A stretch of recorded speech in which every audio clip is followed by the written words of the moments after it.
একজন বিমূর্ত শিল্পী দুটি সমানুপাতিক ত্রিভুজ অঙ্কন করতে চায়। একটি ত্রিভুজের তিনটি বাহুর মান চিত্রে দেওয়া আছে। দ্বিতীয় চিত্রটি অনুপস্থিত দুই পাশের মান বের করতে হবে। আমরা লক্ষ্য করি যে এখানে দুটি ত্রিভুজ একই রকমের। আমরা দেখি এখানে এই কোণ এবং এই কোণ সমান। দুই চাপ বিশিষ্ট এই কোণ ও এই কোণ দুটিও সমান। অনুরূপভাবে তিনটি চাপ বিশিষ্ট এই কোণ এবং এই কোণ দুটিও সমান, এবং একটি চাপ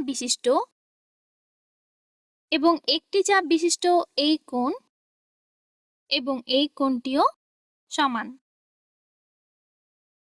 একটি চাপ বিশিষ্ট এই কোণ এবং এই কোণ দুটিও সমান। আমরা জানি যে ত্রিভুজের অনুরূপ কোণগুলো যদি সমান হয় তাহলে ত্রিভুজদ্বয় সর্বসম হবে। আবার দুটি ত্রিভুজ সমান হওয়ার অর্থ হলো এদের মধ্যবর্তী অনুপাতগুলোও সমান। এখন আমরা ত্রিভুজটির আকৃতির দিকে লক্ষ্য করি। প্রথমে আমরা নীল রঙের এই কোণটির বিপরীত বাহু অর্থাৎ XY এর দিকে লক্ষ্য করি, এবং একই সাথে আমরা উপরের ত্রিভুজটির এই নীল রঙের কোণের বিপরীত বাহু AB এর দিকে লক্ষ্য করি। প্রথমে হচ্ছে XY এবং এই নীল রঙের বিপরীত কোণ AB। AB বাহু নীল রঙের কোণটির বিপরীত বাহু AB এর দিকে লক্ষ্য করি। আমরা একই সাথে কমলা ও গোলাপি রঙের বিপরীত বাহুগুলিও দেখব। এই পাশটি হলো কমলার বিপরীত এবং এই পাশটিও হলো কমলার বিপরীত, এবং সবশেষের এই পাশটি হলো গোলাপি রঙের কোণের বিপরীত বাহু, এবং এই পাশটি হচ্ছে গোলাপি রঙের বিপরীত বাহু। আমরা লক্ষ্য করি যে অনুরূপ বাহুগুলোর অনুপাত সমান। কাজেই এই দুটি পাশের অনুপাত আমরা লিখি AB বাই XY হবে এই দুটি পাশের অনুপাত, অর্থাৎ BC বাই YZ এর সমান। আবার এরা অপর দুটি বাহুর অনুপাতে সমান হবে, অর্থাৎ AC বাই XZ। আমরা এখন বাহুগুলোর মান বসাই। আমরা জানি AB 5। এরপর লিখি XY এর মান 2, BC এর মান 9, AC এর মান 10। আমরা মানগুলো বসাই। AC এর মান 10 বসাই। এখন আমরা YZ ও XZ এর মান বের করব। আমরা জানি যে তিনটি অনুপাতেই সমান।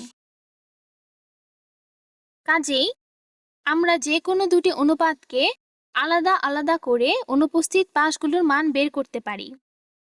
এখন আমরা লিখি 5/2 = 9/YZ, এবং আমরা YZ এর সমাধান বের করব।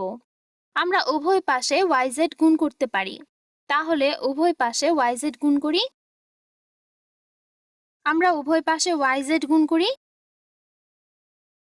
কাজেই আমরা পেলাম YZ গুণ 5/2 = 9। আমরা লিখি YZ into 5/2 = 9।